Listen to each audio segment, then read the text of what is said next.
کم څوک چې یو مسلمان بنده یو لیش ځمکه لاندې کړي، یو لیش په غصب سره په زور سره په ناحقه باندې د چا غریب مسکین د چا بېوسه او د ناچاره ځمکه لاندې کړي، نو دې سړي ته به الله رب العالمین 15 سزاګانې ورکوي په قیامت په ورځ باندې. او دا 15 واړه سزاګانې د احادیثو د رسول الله صلی الله علیه وسلم نه معلومیږي، او دا 15 واړه سزاګانې ډېرې خطرناکې سزاګانې دي. اولنۍ سزا یو به دې بنده ته الله وایي، حدیث کې راځي من ظلمه قید شبرین، چا چې یوه لیش ځمکه لاندې کړله د بل مسلمان، یوه لیش ډېره خو لافري ده، صرف یوه لیش ځمکه یې لاندې کړله، نو یو حدیث کې داسې راځي چې دې بنده ته به د قیامت په ورځ باندې وویلی شي چې دا اووه ځمکې دننه سوری کړه، اووه واړه ځمکې دننه دې کې سوری وباسه. موږ او تاسو مثلا یو کوې وباسو، اوس په اکثر مشیني کوې دي، که یو سړی راولګي او تسکوره ورسره او هغه دا ځمکه راکني، نو 50 ګزه کوې نشي ایستلی، او بیا دا اووه واړه ځمکې سوری کول دا ډېر ګران کار دی. نو الله رب العالمین به دلته وایي چې دا اووه واړه ځمکې سوری کړه، دا اولنۍ سزا شوله. دویم چې کله دا سوری کوي، الله رب العالمین به دې حدیث کې داسې راځي په بل حدیث کې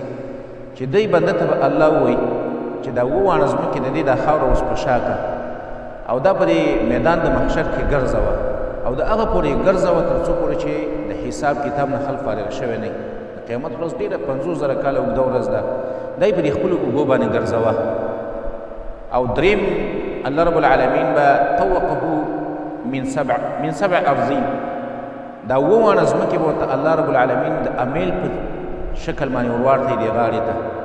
امیل به دې الله جوړ کړي او دې غاړې ته به ورواړتی. څلورم په حدیث کې داسې کلمات او داسې جمله هم راغلې ده چې څلورمه سزا به الله دلته دا وکړي چې په دې ځمکو کې به الله ورمنډي، ورخخ به پکې کړي. او پنځم دا ده چې الله رب العالمین به دلته غوسه وي، یعنې کوم بنده نه چې الله پاک ناراضه وي او الله ورته غوسه وي، د هغه د هېڅ د خیر تمه او د هغه باندې د هېڅ د رحم تمه نشته دی. دا 15 سزاګانې به دې بنده ته میلاویږي. اول سزا دا چې دلته به وویلی شي چې دا اووه واړه ځمکې وکنه. دویم الله به وایي د دې دا خاوره په شا کړه او د قیامت په ورځ باندې ګرځوه تر څو چې د خلق د حساب کتاب نه فارغه شوی نه وي. دریم د دې ځمکو نه به ورته الله پاک امیل جوړ کړي او د دې غاړې ته به ورواړتی.